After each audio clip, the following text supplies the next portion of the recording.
everyone to November's episode of Unlimited, where we interview people who change the way we think about the world. I'm really excited because tonight we're going to be talking about dreams with Lisa Gale. She is someone that has traveled literally. I'm really excited because tonight we're going to be talking about dreams with Lisa. She has literally traveled the world to learn about this thing that we do for years and years and years of our lives. So if we were to add up the amount of time we spend in our bed dreaming, it would be a lot of hours. So it's really great to bridge time also with understanding what Indigenous leaders from around the world have been trying to pass down to us and the practices they use to do that. I first got to know Lisa at our Contact 250 event. And Lisa, everything out of your mouth was something that was so eloquent and in flow. It was almost like you were just channeling yourself and all this incredible wisdom. And I was just thinking how world-class you are. So it's really amazing to have you here tonight. I'm so grateful that you're going to share your wisdom. Thanks, Inka.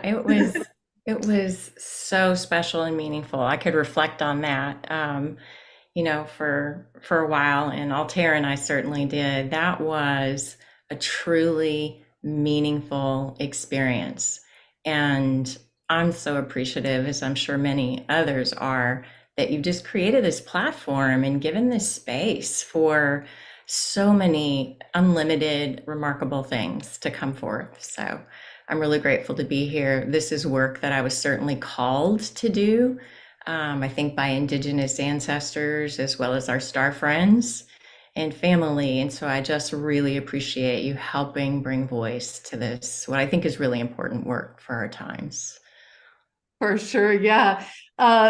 That's right. So if you identify as a starseed, or if you identify as a light worker, or if you identify yourself as an evolutionary leader, or if you just are curious, then you've come to the right place. And I want to thank our partners, Portal to Ascension, New Realities, for broadcasting our message, also Can TV. So welcome to everyone in those networks.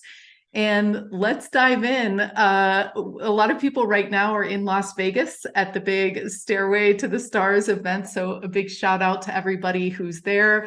And we'll talk a little bit more about that in a moment. But if you're watching on one of the networks and you want to come in to ask Lisa some questions, you can go to lightnet.org/unlimited, and that will get you free into the Zoom room. So Lisa, talk about what was the thing, the hook, the thing that made you go, I am interested in dreaming, and this is captivating my life and my attention and my curiosity. What was that? What were those moments where you said, wow, I want to dedicate my life to making dream circles around the world happen? Okay, well, that's a great question. So I've probably been a student of my dreams for a little over 20 years, I'd say. And I was a young mom, and I remember having to get up very early in the morning, 4:30, which to me is just an ungodly hour at this stage of my life. But I had to beat my kids out of bed just to get some time with myself, because so much information was coming through in my dreams, and I really didn't know what to do with it. So I remember just journaling, writing things down. I found many of them to be prophetic dreams. And then I think I was also very much into analyzing my dreams, trying to interpret some sense of meaning from them, and developed my own dream vocabulary. There just wasn't much available back then online, which was, both a blessing as well as made it more challenging, because I had to notice recurring dream themes that would come through. And sometimes the themes had a different essence to them. So really, I feel like, and here 20, plus years later, I feel like I'm barely scratching the surface. And so maybe 10 years ago, 12, something like that, started learning about Indigenous dream practices and thought, wow, okay, I'm really onto something here. And as you mentioned in the opening, we spend, I don't know, I've heard different statistics, maybe a third of our life asleep. But the reality is the body sleeps, But the soul does not sleep, the mind does not sleep. And so what happens when the body goes offline, when the body gets its rest? There's still work that's being done. There's still communication that's happening. And sometimes that communication is even more profound. Deep messages from the subconscious that are coming through, also from the collective that are coming through.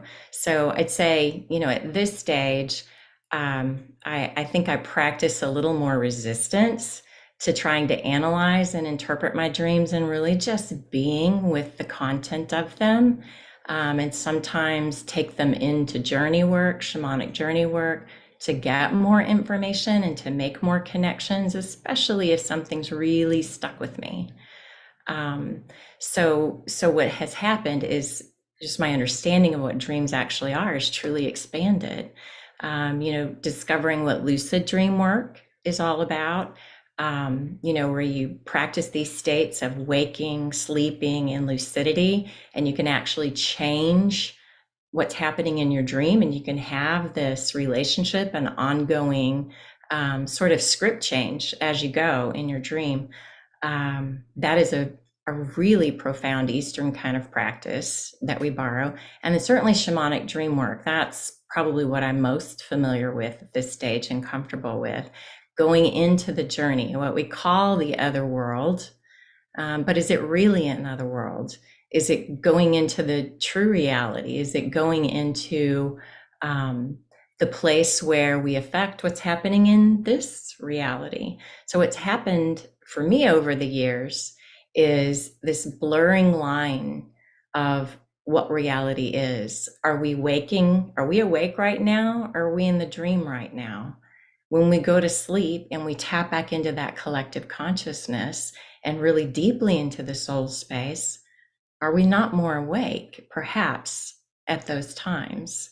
So, so just to kind of talk about what brought us here to doing this dream work, it came through shamanic dream work, as well as sleep dreams, and meeting some indigenous people from a tribe called the Achuar that I knew nothing about at the time. And there were some of our star friends, our star family that were there as well. There was a sense that they were working together. And they asked me to dream, to reawaken the dream and to do this dream work. And through a series of dreams, Altair and I were both having these dreams. We were meeting these elders in the dream state. And then we were meeting representatives for the tribe in the waking state, in this way, in this dream form, this Zoom, platform that we have. And it just was impressed more deeply how important it is to do this active imagination kind of dream work, that with all that is happening in the world today, we are not subject to it so much as we are interacting with, we are in relationship with all that is happening. And so for me, feel that there's a responsibility to do this dream work, to bring forth the dreams of humanity that have perhaps always been there, and certainly from someplace, perhaps it's our own souls, perhaps it's our star friends, our spirit guides and helpers that have been seeding these dreams in our hearts, in the hearts of our ancestors for a very long time. And so many of the early indigenous recording information that we have talk about these dream practices, where these entire cultures of people would wake up and share their dreams with each other. And the really cool phenomenon that they would notice is sometimes they'd be dreaming for one another. And if you've ever had a dream buddy that you have a practice of sharing your dreams with, you'll know that you might have this dream and you just happen to tell your friend about it, and they will interpret some type of meaning from it for their own personal lives. And there is a dream mirroring practice that kind of dates back through Mesopotamia and earlier cultures, where you're sharing dreams with each other in a mirrored fashion. You're not analyzing them.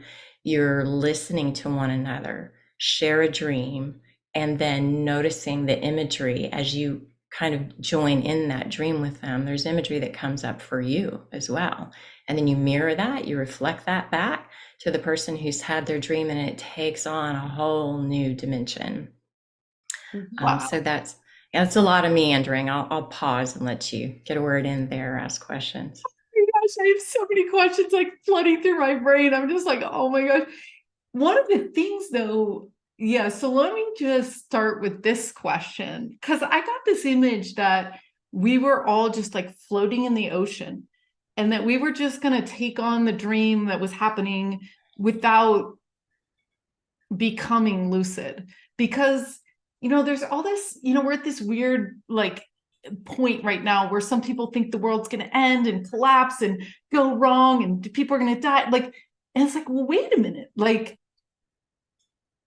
is that just the inertia that we're in? Like, what if someone stands up and go, let's go to the top of the mountain, or like it's just like, let's go somewhere else, like, and then we all go, oh, that could be cool, like. So my first question to you is that, and a lot of people when we think about lucid dreaming, we're just like, oh yeah, I want to fly, or but what do you do when you're lucid? Like, does Lisa do in her lucid dream? That's a great question. So, well, I've been called to grow up and mature a lot through dream work. And I guess what I mean by that is, okay, I mean, we all just love going into these altered state experiences, right? I mean, that's why psychedelics are so popular. That's why breath work has become so popular, because we expand into that unlimited place of the mind or the psyche or the soul or wherever it is that we go, right? And we feel so expanded. Now, we also have this function of the brain that that is really kind of prone to addiction. And so we get this high, we get these hormones and this serotonin and especially this dopamine going through our brains, right? And so it encourages us to go back into that lucid dream, go back into the journey work, and we can kind of go at it like like it's an addiction, because it feels amazing, and I think there's nothing wrong with that. That's an essential part of spiritual development and coming into these dream practices. And then there's a maturing that comes and a growing up that comes, where information then comes through. Calling is just kind of maybe that's a heavy word, but there's guidance that comes through. And so then there's the ethics, I guess, if you will, and the integrity of, are we going to follow through with the information? Did you just come for a party and to get a hit?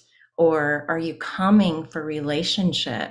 Are you coming for co-creation and collaboration? And so we'll get tested.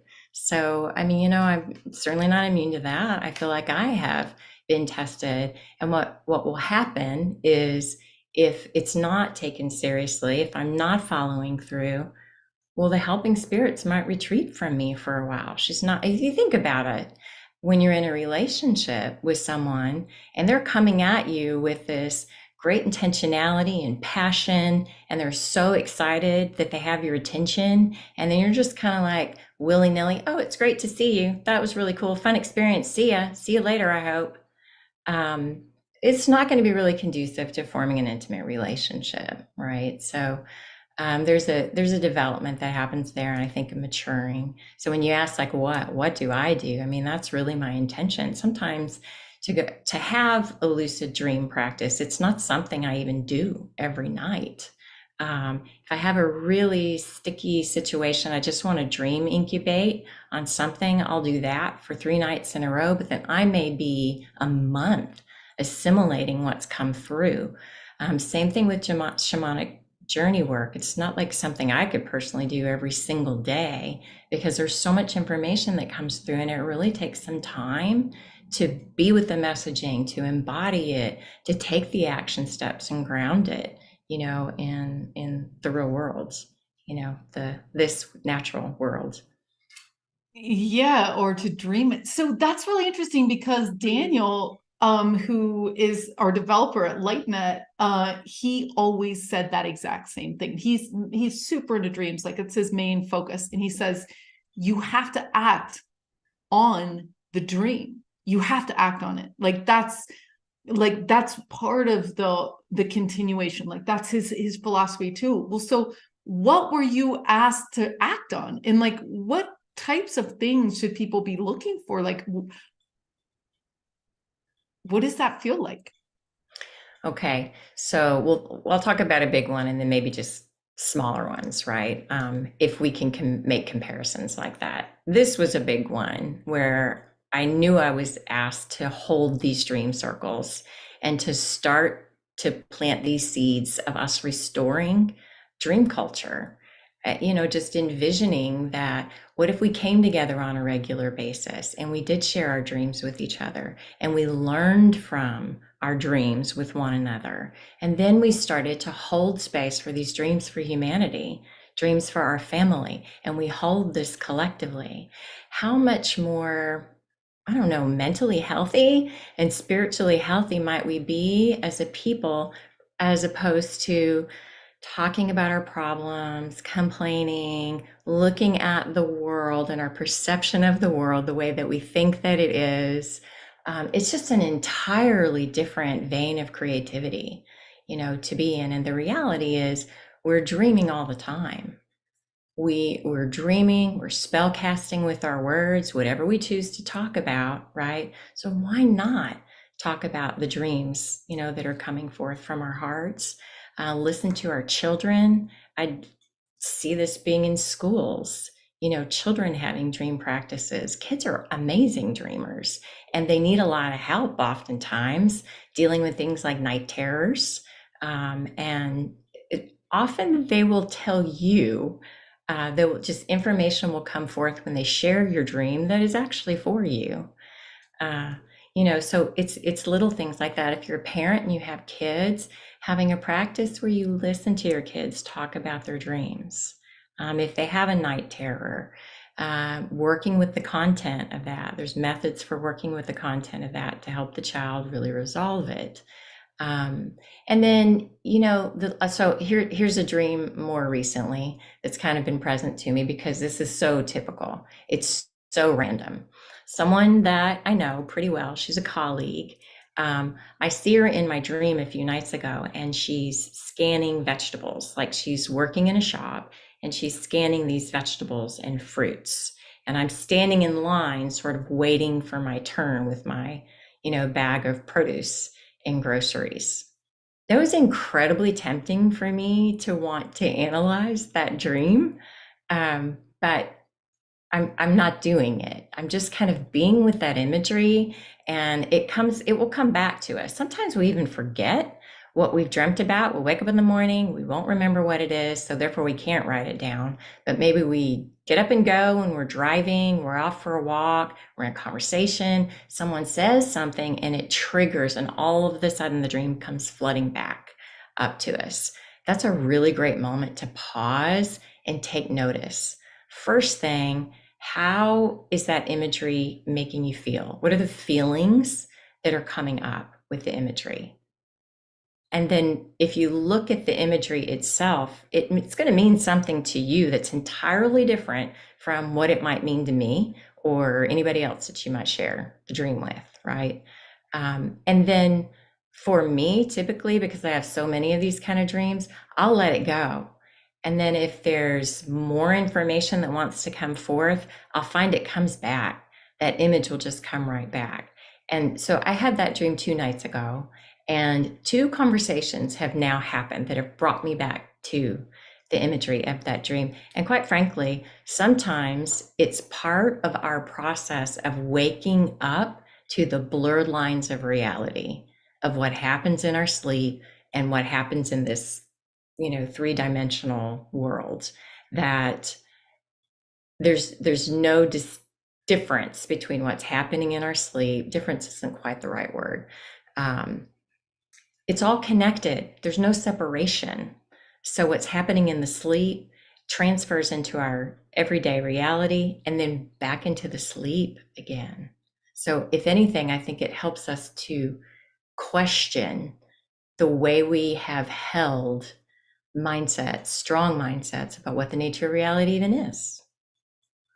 Yeah, someone sent me a text the other day. I was like, oh my God, this was yesterday. They said, Zenka, you are the dream. And I was like, did they, I just did a big event with them. I think, I don't know if they meant to say like you're a dream, like, we're grateful to have your help was what I thought they meant. But then it was like, you are the dream. So what if we all are not even physical at all? Maybe we're just like a consciousness, like running through scenarios. I don't even know, but it was just like such an interesting phrase. You guys are the dream. I met a guy who taught dream practices to prisoners in order to help them become free. And he told me, kind of under the table, he's like, look, man, I've met people, star beings on the other side, who are the dream weavers. And I'm wondering if there's all the possibilities, then the dream weavers take those and say, okay, these are some bigger chunks, and we're gonna like put those into the collective consciousness. And then, like you said, some people have said on the other side, after you die, things don't become concrete unless you think about them and concretize them enough. So when you're talking about this distillation, it's like a distillation of options that become more concrete and more concrete. And then really, if we dream about them a lot, then they actually become in this reality too. So, and Dean Radin used to say, like, if I get an equation in a dream, I know that it's correct. So could there be a group of beings, do you think, that are helping distill some of the, like, almost like the Blade Runner girl that was in that bubble where she was like designing things? Like, do you think that there's people that are directing some of the bigger threads that we grab onto? Well, I wouldn't have to say that because I know that there's Mesopotamian cultures who have whole practices and an idea of dream weavers. There is something called bee shamanism, the Melisai or the Melissa, who hold this idea that there's spinners who spin the strands of the weave. And then there's myth tellers, but particularly, I remember a few years ago working with the spinners. A song came to me about spinning bees, and that's certainly a very strong totem for me. The bumblebee is, and and I just kept working with that song before I would go to sleep at night, and just playing it as you would an intention for your sleep. And so that is certainly what was shown to me. I saw this like a dream weave that sort of wrapped through the aura of the earth, this body, this celestial body.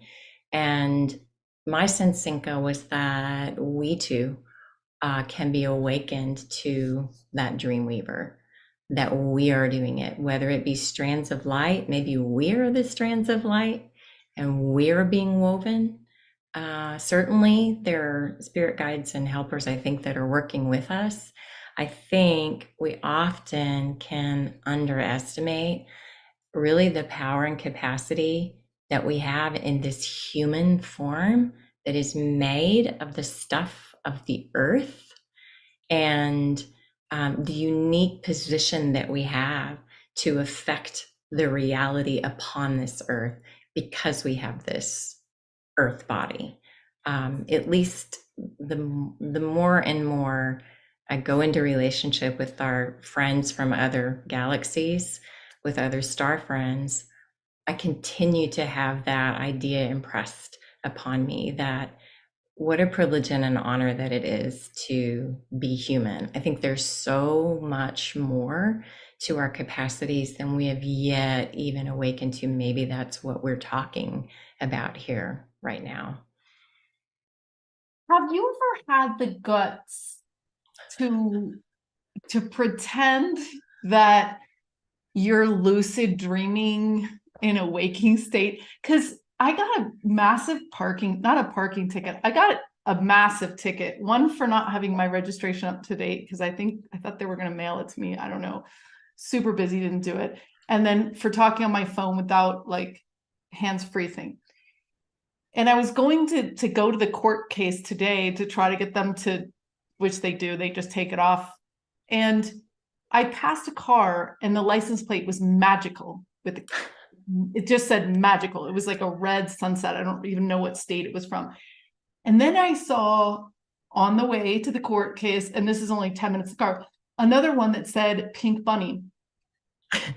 And then when I got to the court case, I got $600 taken off, and then I still had to pay $275, so it wasn't totally successful. And as I went to my car, there were 6 deer, like, not that far away from me, like 6 deer just standing there, like, and I was like, I got the feeling that they wanted me to rise to the occasion and ask that ticket be totally dissolved, and that I kind of failed because I did that thing that I was talking about, like the ocean, where I was just like, oh, I'm just going to ride and I'll just see what happens. Like I didn't ask the universe to clear those tickets. But if that magical, car, that license plate, it made me think, like, I could have just been like, well, this is just a dream and I get to decide whether I get a ticket. I'm like, I don't know. Like, it was like asking me to practice my lucidity, and I didn't. I failed. But then it was like, I was literally almost nauseous when I saw those deer, because I was like, this is bizarre. Like, this is bizarre. It's like, they're right here. This is bizarre. Like, I'm standing in the parking lot. There's 6 deer, like. Have you ever like just tried to take hold of the lucidity, or talk about lucid dreams and what happens when when you've crossed that threshold? So, I love the way you started that and you said, have you ever had the guts? Have you ever had the guts to do that? I love that. That will stay with me. So, one dream practice when you're learning lucid dreaming is you pinch yourself in the day when you're awake and you tell yourself, this is a dream. This is only a dream. And the idea is that you will eventually do that in your sleep, where you see yourself pinching yourself, saying, this is a dream. This is a dream. For me, that was not ever a very effective lucid dream practice, but it helps me a lot in this reality. If I find myself getting swept away by some kind of crazy stinking thinking or big tsunami of emotion, is to just remember, pinch myself. This is a dream. This is a dream. What if you're just making this up right now? Well, this sucks. So make it up differently. So there's that. And something else that comes up for me when you say, have you had the guts? I noticed when I first started playing with these, we shape our own reality and the power of the unconscious mind and all of that. And that could take us on a whole other side trail. But, the ego was very much involved in that for me. And so with the ego, you get what you want, but you get the exact opposite too, right? I have no idea why that is, other than maybe because we live in polarity. In this dimension, there is polarity. In the 4th dimension, there is polarity, and that's where we go when we create those things. So it was like this constant fish slap, for probably 10 years of trying to learn that. And so for a while, I didn't have the guts to play with that. I think I was kind of traumatized from doing all of that conscious intention manifestation, all of that. I really got caught up in. And so I needed to just kind of nurture and nourish my soul and grow up a little bit and not be so afraid of my ego anymore, but allow myself to dream again. So I really went into a dream recovery. I'd say, and within this last decade, for sure. You talked about this shamanic dreaming, where I'm assuming you're doing plant medicine or some other like breath work or whatever, right? Is that the same place you go when you dream? Yes. So, okay, for me, can't take psychedelics, can't drink, can't take anything. Okay, I'm just too sensitive. So it doesn't take much for me to just slip away. And daydreaming, I'll say this, I think we come in with it naturally as kids. And then maybe culture, including the way that schools, program our kids, we just kind of it atrophies, like a muscle, like our dream muscle just kind of atrophies. And the cool thing is, even if you haven't been in the gym for 10 years, as soon as you go back in and start lifting weights, you're going to start building muscle again. You're not going to be the strongest person in the gym overnight. Okay, well, you're not going to be the most avid dreamer overnight either. It's a practice and it's a discipline, very much like, working out or going to the gym. So yeah, so shamanic journey work for me anyway, the drum is my preferred method of entry. It mimics that original sound, the heartbeat, of the mother, that wombic sound and that rhythm. So it's pretty easy, but at the same time, I don't even need the drum at this stage. I can just slip away. That dream or the journey that I had with those Achawar, indigenous people, I felt them around me for a couple of days, and I would be in a conversation, and I felt like I could just slip right away with them, but I didn't have the time or the capacity to focus and pay attention. So, I had learned at this stage to say, not now, not yet. I will be with you, but not yet. And so when I went into that particular journey, at that stage, the energy was so pent up. It was so strong, incredibly vivid. The imagery that came through, the messaging that came through was just incredibly vivid. But I will say, I know that psychedelics are really popular. I have mixed thoughts, and opinions about them. I think that people need to be very, very careful. They can really open you up. And the great thing about doing this kind of work a little more soberly, maybe that's not the right word, but your soul and your spirit has a way of titrating the experience for you in a very compassionate way, right? When we take these substances, or doing extreme kind of breath work, like extreme breath holds, or like the really popular Wim Hof sitting in ice, we can open ourselves up beyond our psyche's capacity to handle what's coming through, right? And it's the same thing with the Kundalini experience. People will sometimes not sometimes, I know that that's a really popular thing to do, seek having this Kundalini experience. Wouldn't that be so cool? The intensity of it. And yeah, it is cool, but at the same time, it's going to shake up your entire life, and maybe in ways that you're not prepared for. So, yeah, so I don't know if I kind of meandered there, if we got your question Yeah, I answered. mean, I have the same, I have the same feeling about it. It's like if you can get there without it, it's so much stronger because it's so much more like it is obtainable in any way. Like it's not really necessary. I think that some people find it very opening and find it very healing, and I think that's great, and I think that's great too.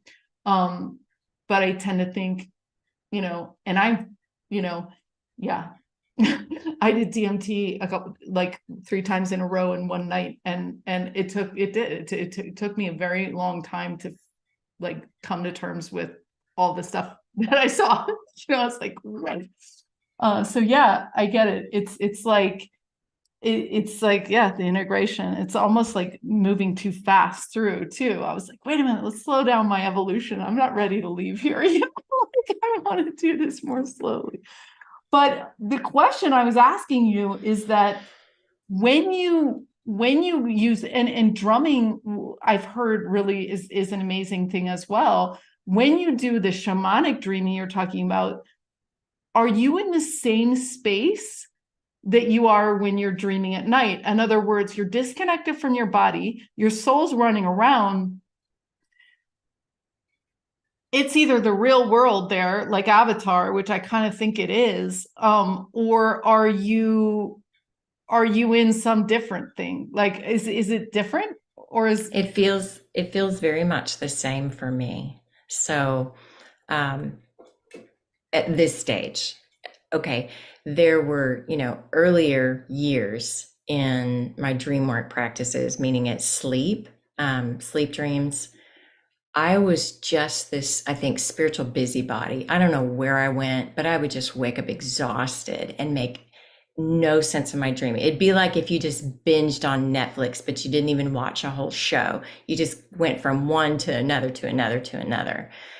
So I kind of learned to discipline my mind in my sleep, I think.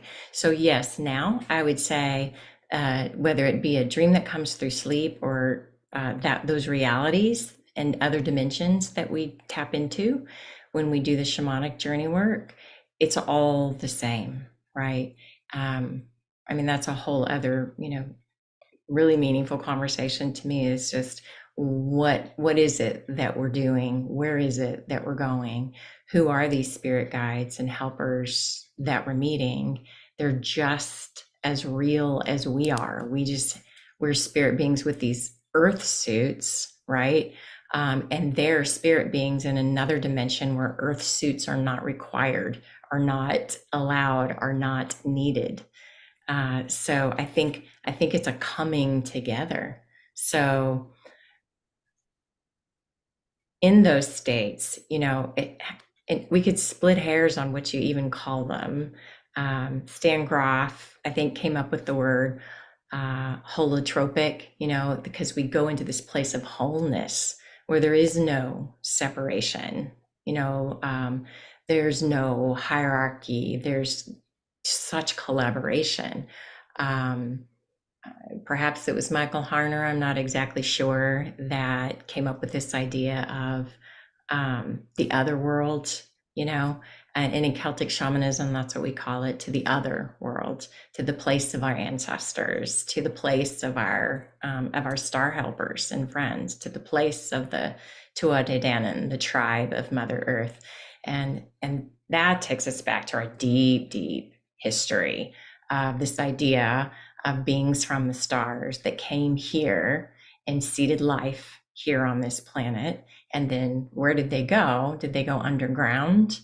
Did they give rise to our form? Our Mother Earth has given rise to these forms that we call our bodies. And there are many, many spirit guides and helpers within the earth. So are we tapping into these deeper dimensions? That's what it feels like for me. I don't feel like I'm leaving my body so much as more like the body is the portal. The body is the way. It's the way through deep, deep in the heart space. So when we opened our dream circle and we opened to the 7 directions, and then we finish off with the heart, at that point, we've called up all of our mythology. We've called up all of our beingness laterally, vertically, and then we're coming to the place of center, into the heart. And I think that's why it's so easy to launch into the dream work from that kind of place. So I would go through that similar ritual whenever I go into dream work. Not necessarily when I go into sleep. My sleep practices are very different, but in Celtic shamanism, as well as other indigenous cultures, there's a belief held that the day begins at dusk. And so we go to sleep to create in our sleep for what will happen when we wake up. And then, the evening comes, and that's when the new day starts. And that has always felt really true for me too. I have a pretty, what's the word? I'm trying not to say the word anal, but I guess meticulous. Um, Dream practices at night that start before I even go into sleep, with a bath and calming rituals and releasing tension from my body, really thinking about what my intentions are for my sleep. Sometimes I don't want to dream, I just want a good night's sleep. Um, and then for me, it's usually in those waking hours, in that liminal space where a lot of information and imagery will come through that we might call a dream. Um, Lucidity, for sure. I find that I tend to lucid dream more when I'm problem solving, when I'm really grappling with something. No, let me fix it this way. No, no, let me fix it that way. You know, and we can do the very same thing with journey work. If we're looking to make a decision, we can do a journey and explore the path of, I don't know, option A, explore the path of option B, and then just kind of be with what's come forth. It's no different than lucid dream work. So, Interesting. I love that. And Scotty's also like responding, like to think, you guys, tonight when you go to bed, that it's really the beginning of your day. And then to develop this conversation that you have with your dreamer self and your waking self, and saying like, hey, lucidity is possible in either state. Michelle had a question too, and I want to bring her up, about the pinch tactic, saying, and we, Coffee and I and Adam practice this all the time with bracelets. We're, if we're experiencing something that we don't want to experience in this reality, waking reality, we go change the bracelet and we put the bracelet on the other hand. And it's an acknowledgement that we're energetically moving down a stream that is not this. We have to get out of the boat, put it on the side, and start again, because our energy is going to just pull us down through these experiences. And if we don't take a moment to reset it, we're just going to keep going down that. And if we can be lucid, then that's our chance to reset the lucidity, because our subconscious mind is still working out the bad dreams. You know what I mean? Like we're still just like, oh my God, and I'm worried about this, whatever. But it's like noticing that, and then actively, rerouting the boat. I'm going to take a minute to share a few things, and then I'm going to open it up to the audience. So if you guys are watching on Portal to Ascension or New Realities, or even if you're watching the replay, you can go to lightnet.org/unlimited, and you can get back into the Zoom room to ask your questions, to watch the chat. And also, Lisa's going to be back with us on just going to share my screen here. She's going to be back with us. If you go to the LightNet site here, the About and Contact is where you get to this unlimited show sign up, but you can also hit the calendar here.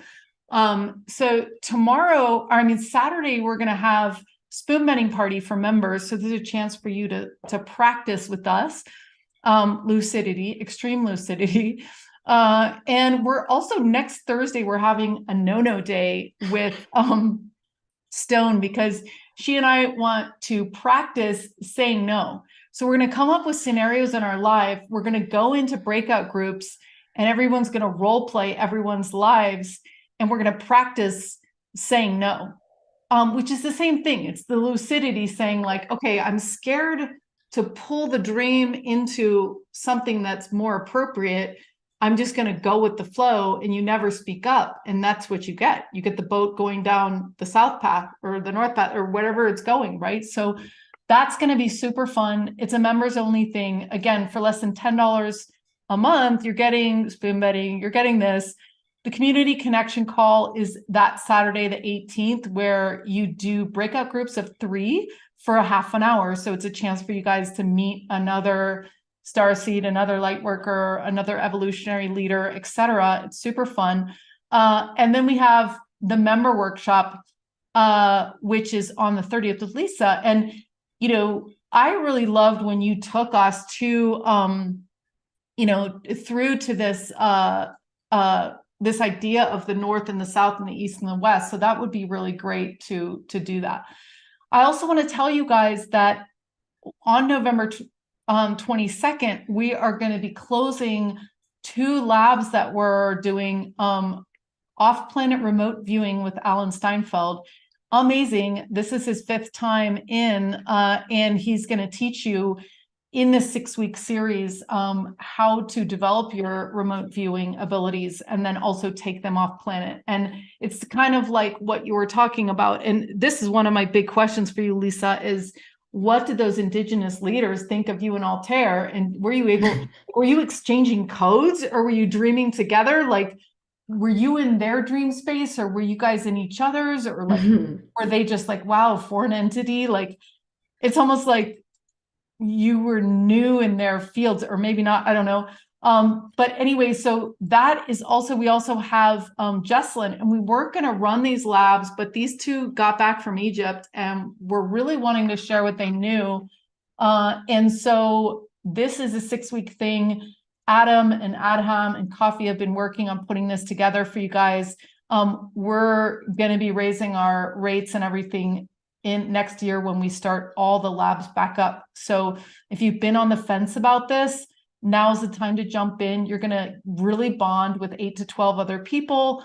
Jesslyn is, when I went to mystery school, they did the same thing. They gave us all the techniques so that you could see what you were good at. And so she's doing that. She's doing breath work, meditation, telepathy, remote viewing, spoon bending, light language. Like, you're going to get a smattering of a lot of things so that you're going to know what you're good at. And this is lightnet.org/oraclej, which is Jesslyn, or lightnet.org/Alan. So that's where you find those. Okay, so Michelle, are you still around here? Because I would love to bring you up if you can block your camera.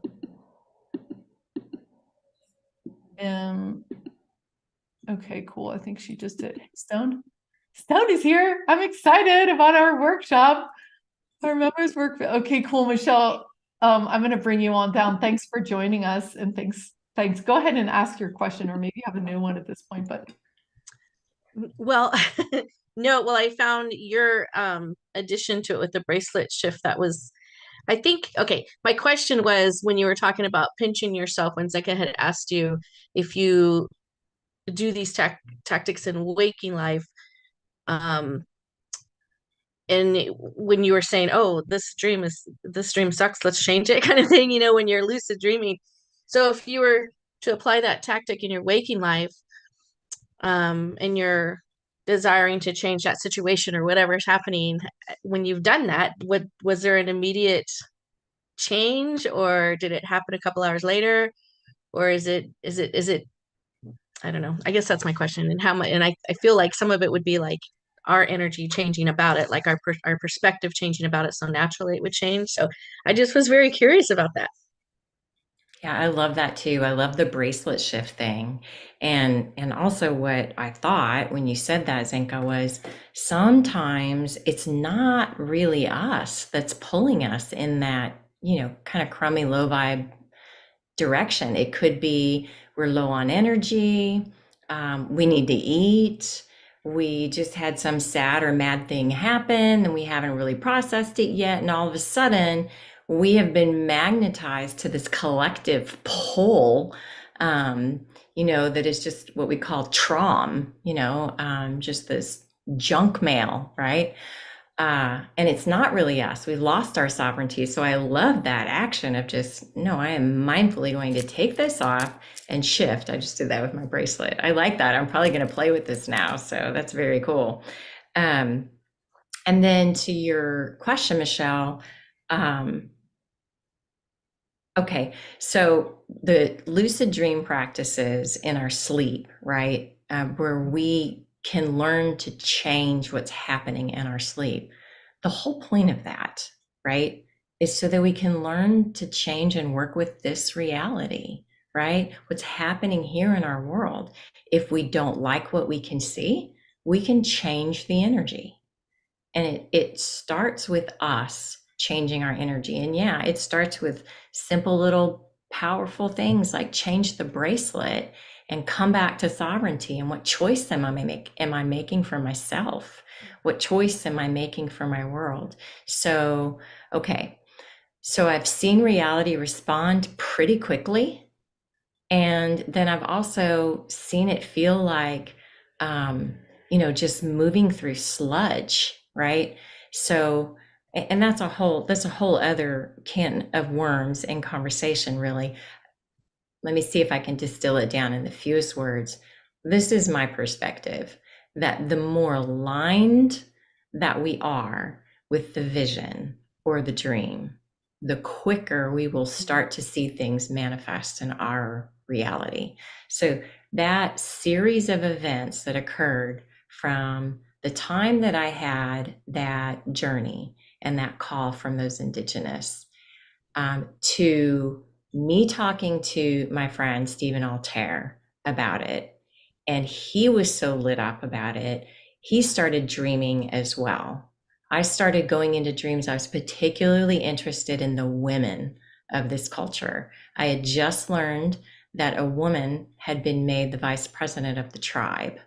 And I just got really jazzed about that. So I started intentionally dreaming at night to meet these women, and learn more about the culture. While Altair was having dreams, he was meeting a male shaman, and he got imagery and messages. And then we met someone who was a representative connected to the tribe, and he pretty much validated all these things for us. And he gave us, the story, the personalities that went with what we were seeing in our sleep. So I just think that this dream work is so important for us to wake up to our capacities. It's so important for us as the tribe of humanity to bring in the dreams that are going to keep our species alive and thriving on this planet, quite frankly. And they know it, and they're calling out to anybody who will listen. I mean, that's what I think. Anyone who can pick up this practice that's been so important to them, but I think we're also called to evolve it, to share active imagination, to really think about the world that we want to live in, the world that we want to leave as a legacy for our children and for our grandchildren. And we're creating it right now. And we have so much more power and say about that world, what that world can look like, than the news, than the media, than any of those other, whatever those forces are that are trying to drag us with them, because we're awake. We're awake in this dream. And so, I love all of the lucid dream practices for sleep dream, but the whole point is, it's like, that's great. We can recite the alphabet all day long, but we want to read and interpret meaning from what we're reading. And that's the whole point of learning the alphabet, right? To me, that's kind of what lucid dream work is for us in a Western culture. Historically in Eastern culture, it is really about learning how to die. And shamanic journey work is really no different. It's about, this is the same place, these dimensions that we visit in our journey work and our dreams. It's the same way we're going to leave this body. If we're going to the same place. So the lucid dream work would be to practice dying. It's a practice of leaving this body and doing it with as much dignity and grace. And man, that was a great ride. And I affected this reality as much as I possibly could while I had this earth suit. So, yeah. Did that answer your question? I mean, that was beautiful and it completely resonated. And I just had a moment of a whole bunch of dots connecting for me when you were speaking, with a lot of synchronicity of other random conversations. So so I'm like all tingly because I understand. I read the words of applying the lucid dreaming to our waking time and how, but it connected, all the dots connected when you were speaking about it just then. So thank you very much. Oh, I'm so glad. Thank you. Appreciate it. You know, that what happens when we die? What do everyone says? It's love, connection. You feel connected. You don't want to leave. You feel like one. You don't have any desires. You just like you are in a very loving space. So if that's where we go when we die, like this, there is this like need to mix these two worlds, like to have a dialogue, like you said, Lisa, as you go to bed, as you wake up, you know, in the nap, in the thing, because that is the thing that's going to help us tie it together. And I think also you're right, Lisa, like I used to study what people thought of the future, and they would talk about all the things they didn't want to happen. And it would be like this total sinkhole. And I'm like, oh my gosh, we have not spent any time thinking about what we want. And so how are we even going to get that? You know, if we can't even imagine what we want, how are we going to get there? Because the nightmare is so easy to fall into. It's just like partially because our media like explains the nightmare a lot. So it's just easy in our mind. It's like, okay, yeah, I can imagine what could go wrong. But I want to say one more thing before we go to the next question, which is, you know, we're talking about switching the bracelet, and when things go bad, like sometimes Adam would just look at me like things would be going very bad. And he would just look at me and he'd be like, look, I trust you with the dream. So to some extent, we get to take responsibility when the train is wrecking, to take that deep breath and to switch the course. You know what I mean? And I think that you talked about symbols earlier, Lisa, and the things that you reoccurred and saw. And one of the major symbols that I have is the black and white checkerboard. And that symbol to me means this is all a canvas. This is all a blank canvas. This is the substrate. Like, what are you dreaming on? Like, what are you projecting? What are you dreaming? And the final thing I want to say is that it goes back to what Lisa was saying about, you know, the dopamine and everything else. Like, we can dream like our fantasy life or something, like all these fantasy scenarios, like flying or other things that may be what we really want, like you said, like the high. But you got to remember, sometimes when things are going really wrong in your life, it actually might be helping you get to the better thing. So being in it, as Susan said, being present, like, you know, there's this old like tale that says, oh, you know, this man's son fell and he broke his leg. And they were like, oh my gosh, I'm so sorry. Your son broke his leg. He's maimed. And he's like, well, good or bad, we don't know. And then all of a sudden, all the boys get called off to the war and his son doesn't have to go. And so it's like, sometimes you think, I broke my leg, this is terrible, when you don't even know what the universe has in store for you. And I think I'm coming back to that again and again, that trusting the universe and God and all that is, and trusting our dreams, where we look at each other, I trust your dream, that trust is what gives way to our greatest triumphs and our greatest coherence and our greatest gifts and our greatest legacies, because that gives you the state of mind and the presence to let your love come out and to be in a learning mode, like you said, like Lisa, where we're not just like wanting to paint everything rainbows. It's like also like, I'm willing to take the rock that's in my way or the mountain that's in my way, and I will climb it. I'm not just gonna like walk around again, you know, and just try to avoid it. Like, if you're giving me something, that evolution is a gift to me, you know? So it's very interesting, all the things that we're touching here. What do you have on your mind, Atira? Thank you. Thank you. Well, this is quite fortunate that this is happening today because of what I have planned for tomorrow. But two things. One is that I regularly change my dreams.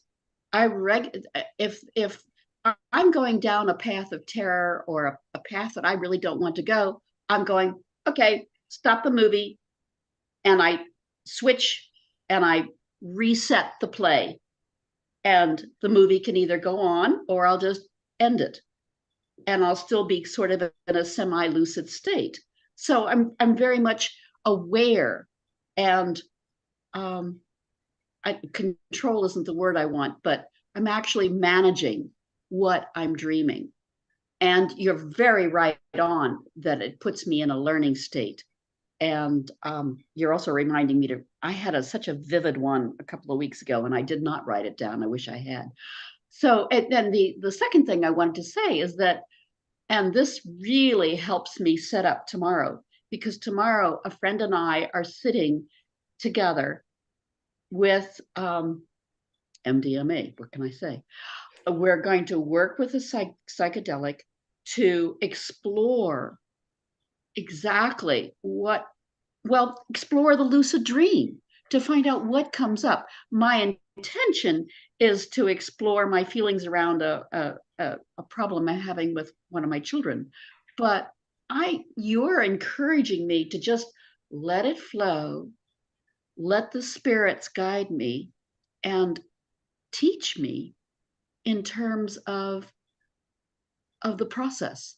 And I don't know if I'm babbling at this moment, but at any rate, I just really appreciate that I'm here in this moment, thinking about tomorrow, and also thinking about the power, the literal power of my dreams. Thank you. Thank you so much. What are some of the intentions, Lisa, that you do when you start your day at night? Well, that's interesting. Listen to your itinerary. You have to report back to us how your experience goes with that. It oftentimes is about relationships. I have 3 grown children myself. And so it will typically be a relationship concern that I'll take into sleep. It might be something related to work, but it's all about relationship at the end of the day. So if I'm, oh my gosh, humbling mom moment, right? Struggling to let go of one of my children, who's grown and needs to be released. And so asking for help with that in my sleep, but it was more like, I think my question or intention that my sad little wounded ego and heart took into sleep was something like, how can I best support my son at this time? What does he need from me? And the message was just loud and clear the first night, let go. Stop trying to support, stop trying to help, take care of yourself, nurture yourself. He's got a life to live for himself. But I kept on with that dream intention for 3 nights in a row. And it was just the same message. Very simple. You're not getting a new one. This is the message.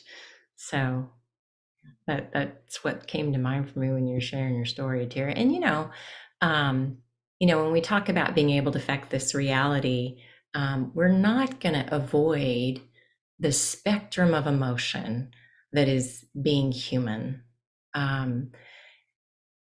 There's only one way that I know of to develop compassion, and it is through suffering and making new choices.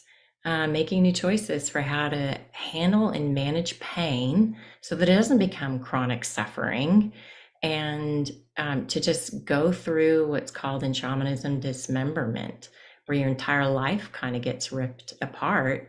And not because you were doing something wrong, but because you were pursuing your soul's deeper path. And whatever was not in alignment start to just fly away, sometimes outside of your control.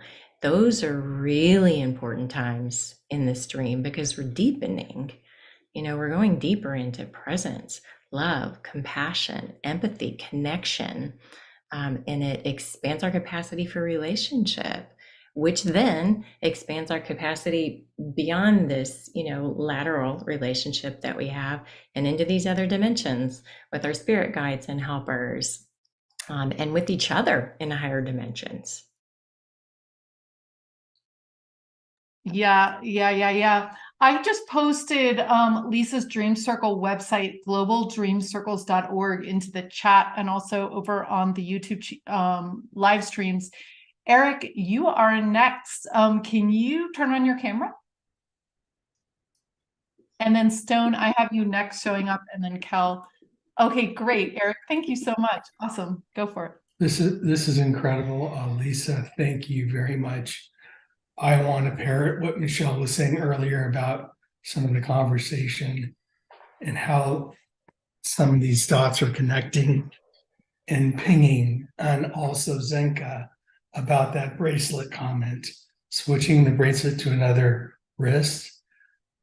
I have found, and I've done a deep dive on this in terms of energy and how energy can affect objects around us depending on our intention or where we are, where we're sitting in our path, so to speak.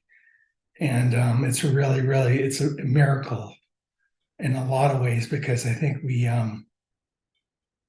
underappreciate how much energy, in terms of redirecting the flow, if we want to redirect it in a more positive direction, how much,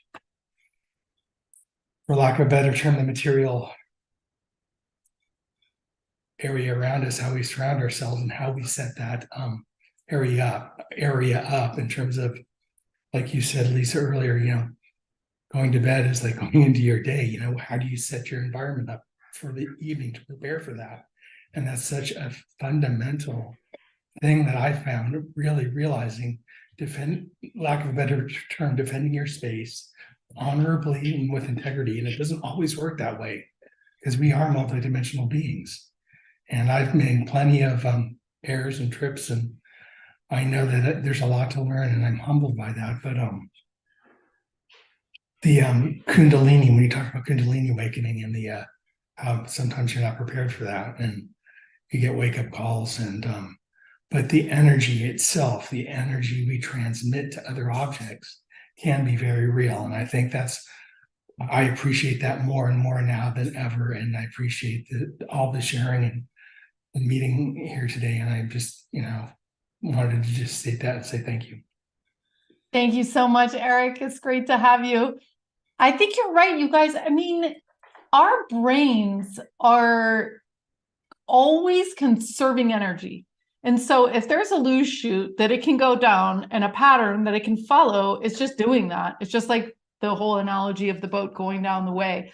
So when we retrain our thoughts, feelings, and emotions to accept or grow or surpass the mountain, then that's all we're doing. And by the time you switch the bracelet so many times, you're like, man, I'm switching the bracelet every time that this, you know what I mean? You do learn, like the dog learns the tricks. And so then we get a different result, and yeah, Stone, welcome. Hello, and thank you, Lisa. This is one of those synchronicity moments. Yesterday, I did my Hearthfire gathering, and the subject was dreamscaping. And one of the things that I very much practice shamanistic living, so I go into dream states a lot. It's the switching off from the wakeness and going into the I call them dimensions. Whatever dream state it is, it's a form of dimension. We've got astral projection, that's a dimension.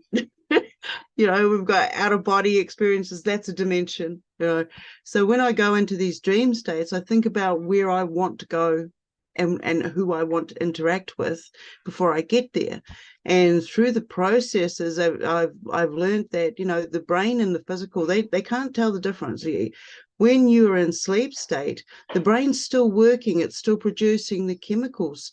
So depending on the emotional output within your dream, you're still producing those chemicals that you would be if you had that emotional outbreak during the daytime.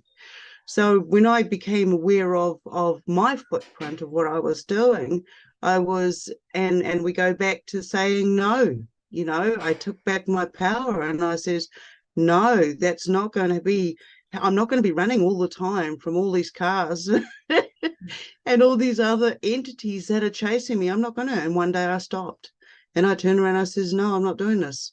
Let's communicate. Let's tell me why you're doing this. And it's, if you want to heal yourself, it's a powerful medicine because you can do it on your terms in your dream state. You can practice learning something in your dream state, and before you realize it, you're doing it in this state. When I did my fasting, it was pretty hard, and it was till after the fact that I realized the spiritual journey that I had actually undertaken. And it was in the sleep state that I got the answers for the work that I'd been doing during the daytime. So when I took out that little equation of, when we slip into the dream state, how we slip in, and everything that we do today matters for us to go into these dimensions. What clothing, fabric you wear, the food you eat, the oxygen that you surround yourself in. There's so many elements to it. And before you realize it, you ring up your friend and you say, hey, look, I'm going to go and jump into this dimension tonight. Do you want to meet up? So yeah, dreaming, dimensional dreams and states and different beings that are there, it is part of our reality that they've taken away. They've stopped us from actually investigating, and it improves our lives to be able to be aware of where your dreams are coming from. Why are you in these traumatic stuck states? You don't have to be. These are all, anything that enhances a form of reaction, emotional reaction, you're producing a chemical. But you don't need to do this. Anyway, I could go on and on and on about the journey of traveling and stuff, but I appreciate the work that everybody's doing individually, because at the end of the day, the work that we're all doing comes together as a one. And we start meeting up in these really crazy places, and we can actually identify who it is we're communicating with. So thank you, Lisa, for the work. Thank you, Zinka, and everybody for coming along and sharing. And I'm just going to really jump in fast. I did Alan's remote viewing class, and it was absolutely fantastic. I said earlier on this week, it gave me personal confirmation that I did have an ability. There was something that was happening to me. And I also was able to see a perspective of where I was standing to gauge the location through the remote viewing. So you find out there's so many different avenues to your abilities just by going and doing some of these little courses and stuff. So thank you again, Zinka, and say thanks to Alan for me as well. And I will be happily seeing everybody again next week. Yeah, and we can all so say fun. no. Yeah, thank you so much, Stone. It's going to be so fun. If you want to join that Stone's No workshop, it's lightnet.org/join. And so, Lisa, I want to ask you, and for Alan, it's lightnet.org/Alan. What's the deal with co-dreaming? Like, have you ever been in there with someone else? Have you ever induced it together? Like, do we share that dimensional space? Like, what is up? Yeah. Yes, I practiced that years ago. It's been a while since I have, but I think that Altair and I did a version of that where 3 nights in a row we were intentionally connecting with the Achuar, meeting in the women or the garden tenders. But one story that I'll tell very quickly that comes to mind is a very dear friend and I built an astral temple together through our imagination, and got very, very specific, all of the details throughout this entire temple, from what, the hearth looked like and the symbology on it, et cetera, et cetera. And we would set the intention to meet in that dream temple at night when we slept. And it happened. It didn't happen every night, but it happened pretty regularly. We also, in this part of the reality, we would have conversations about that space. And we would, so just like you do your actual home, you're nesting and you're nurturing and you're cleaning and you're organizing and that kind of thing. You give it love, you give it attention. We were doing the same thing in the astral. And this wasn't part of the intentionality, but in reflection and retrospect, I think we were creating a safe place, a safe container to hold that meeting so that we weren't just sort of floating around, in the ethers meeting who and God knows what, right? Because on a certain point along the path, we can meet all kinds of beings out there. So we want to make sure that we're going with protection. And I think the most protection brings me right back to that idea of integrity. What are we doing with the information that comes through our dreams? Can we be trusted with it? When a spirit guide or helper, or even our own soul, is showing us something, what are we doing with it? Do we have integrity with the dream? And then just to point out, I think Stone alluded to this. Again, the whole purpose is to wake up in this reality. Wake up from the sleep, from the stupor, from the collective, wherever the collective is trying to drag us, to wake up to that, with the bracelet technique or whatever else it may be. So, Lisa, can you tell us, I'm just going to share your website here.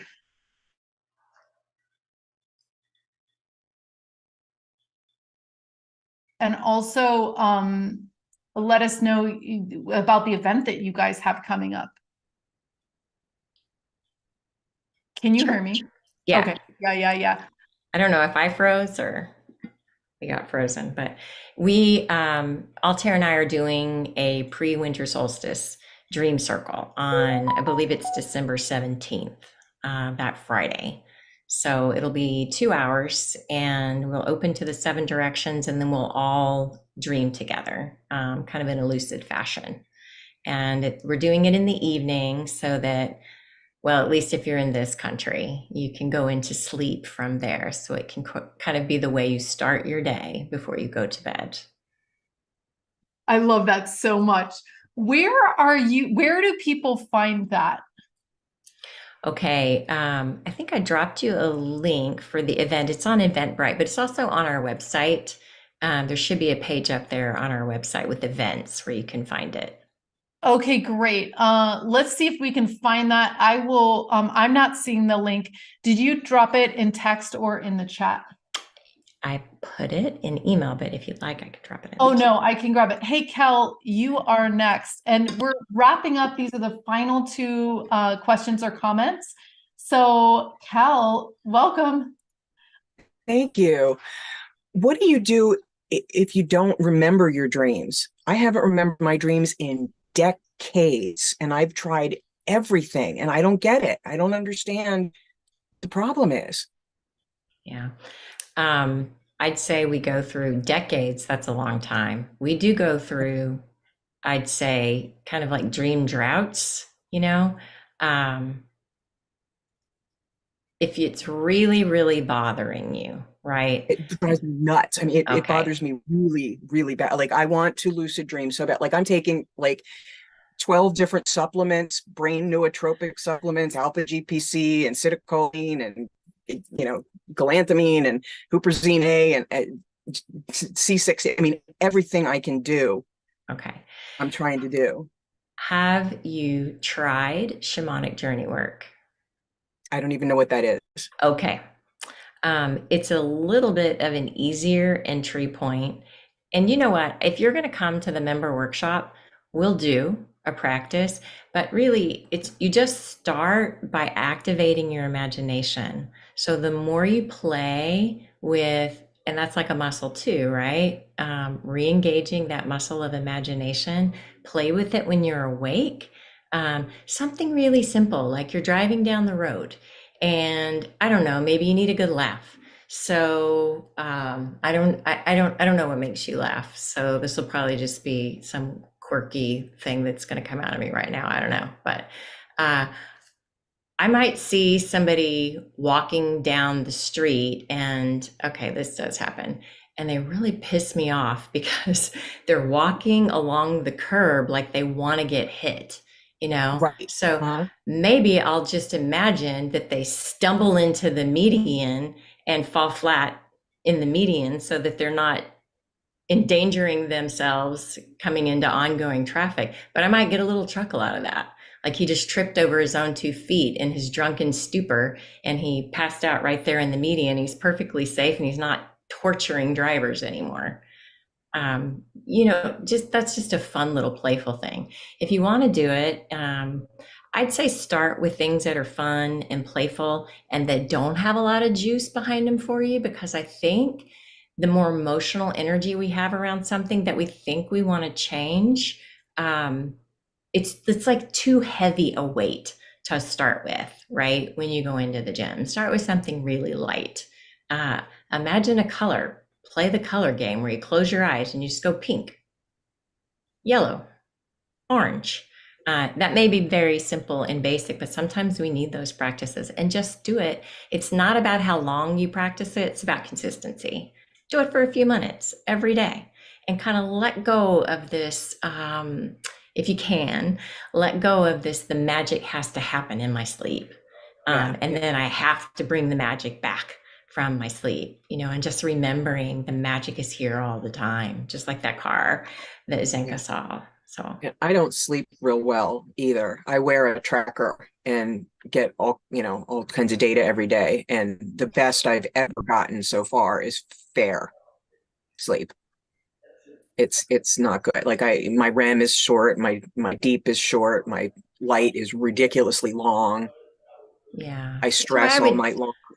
I would take I'm sure I'm dreaming. Yeah. I'm sure I'm dreaming. I just for some reason they will not let me keep it. Okay. Because I can track my stress all night long. That's, so I'm obviously active. There's something going on. So one more thing I would give you. Let's just imagine that you did remember your dream, that you wake up and you do remember your dream. Sketch something. Don't even think about, hey, what did I dream about last night?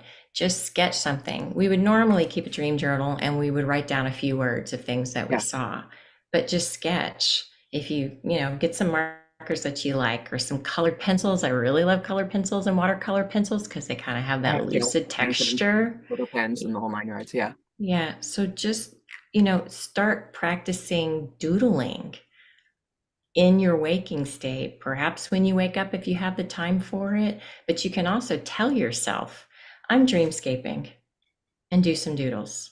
I'm dreamscaping, and play with the imagination like that a little bit, and let go of the sleep stuff, and just see what comes around to you in a few months. Thank you. Yeah. Thank you very much. I appreciate that. Awesome, Cal. My camera's not working, so I'm not going to come on. I can't get it to turn on. I think my computer is like too much is going on at the same time. My computer is finally not fast enough for my life.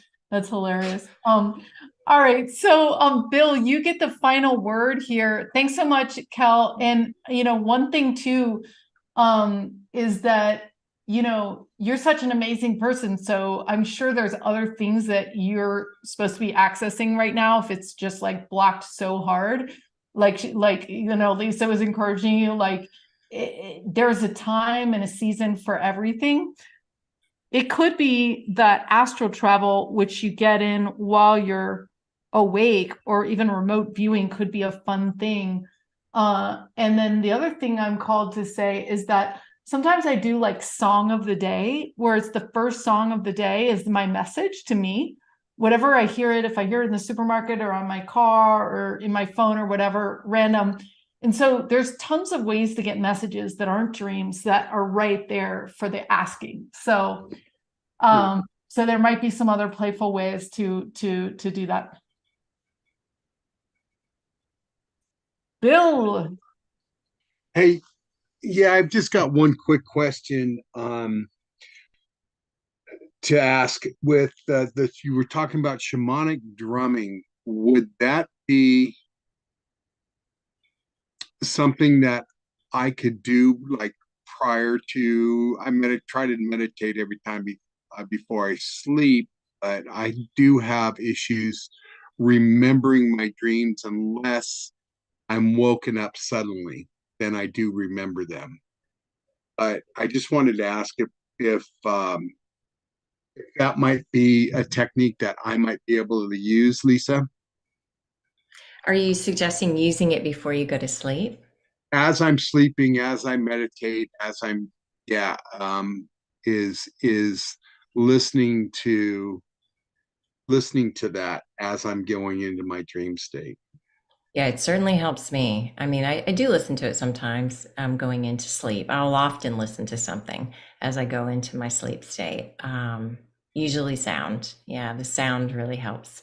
So, hey, try it, try it before you go to sleep.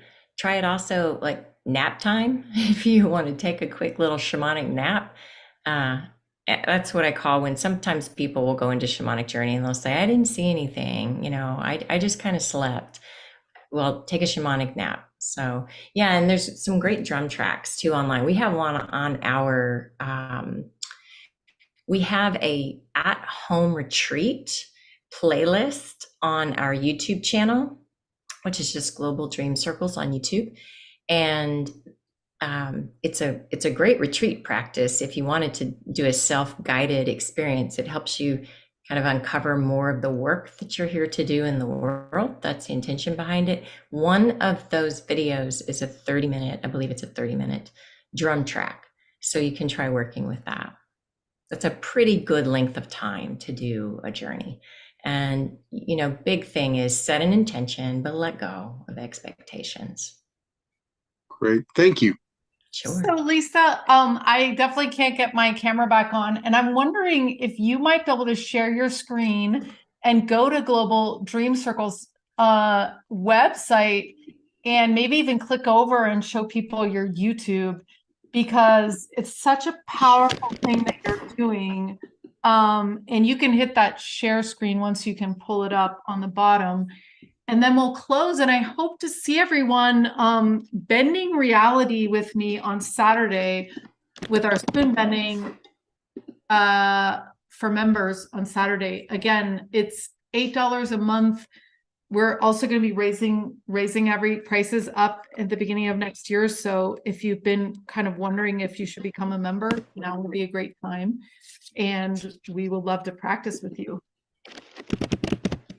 And Lisa's going to pull up the globaldreamcircles.org so that we can see a little bit of the event that she's going to be doing with Altair, and invite you guys to check that out. Zinka, I thought it was updated on the website, but I'm going to show you the event and Eventbrite. Oh, and yeah. Make sure it gets updated. And let's put that into the chat, and I can put that out as well. So. Okay, so I've got them pulled up. So let me go and share the screen really quickly. Not that. Let's see.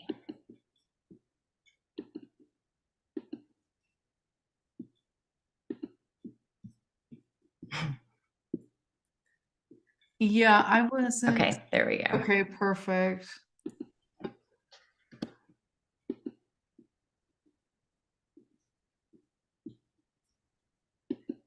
Yeah, and during the workshop, we'll also get a chance to do it together. And, in the beginning of the call, Lisa was talking about mirroring. So again, this is also something that Daniel talks a lot about, is talking about your dreams can help you remember it more, because you're basically training your brain to go, oh, they want to share this in the morning at breakfast, so I'm going to try to remember.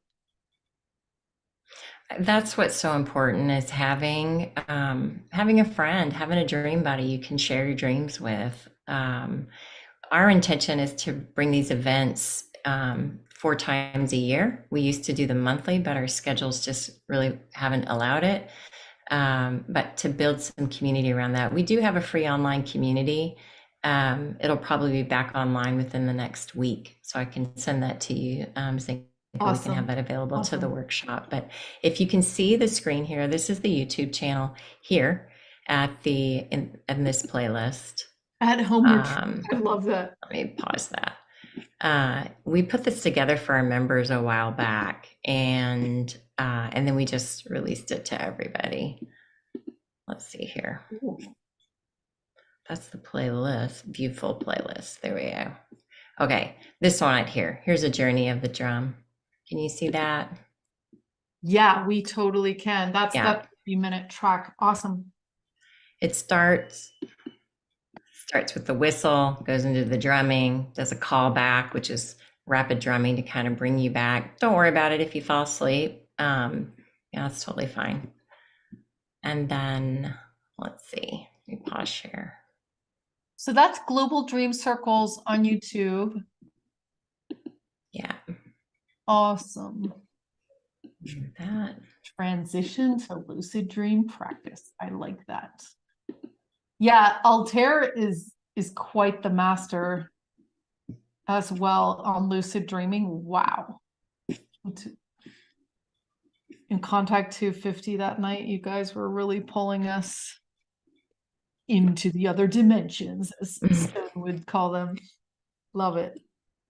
Okay, can you guys see this? Yes, yes, okay. Yes. Yeah, he's amazing. That's why it was so fun to share with him when I had that shamanic journey. And he just jumped right into, I haven't met many people like that in my life, where you could just like pick up that dream thread and just jump in and dream right along with me. And then we were in this story and shared reality together with these Indigenous people.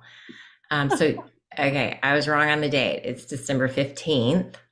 Okay, great. If you can just right pop this, oh, that's so funny. Cardinal's one of my animal signs. That's hilarious. 3 people mentioned the synchronicities that were happening to them on this call, so that's great. So we're gonna go ahead and share that. I will also put it in the live stream. And awesome, Lisa. Thanks so much for joining us tonight and getting us reawakened to the curiosity of our dreams. And tonight when I go to bed, I'm going to be like, okay, starting my day, I'm going to go transition to my morning. Absolutely hilarious. You have to tell us how that goes, Inka. I will. Thanks to everybody who showed up on this call. And, we were all dreaming here together. We're all creating together. Every story we shared, and unforetold consequences of benefit to all of us, all of our lives, and everyone that we work with will come from this. So thanks for showing up, everyone. Awesome. Thanks so much. Amazing. See you soon, Lisa. Good night, everyone. Good night. Sweet dreams.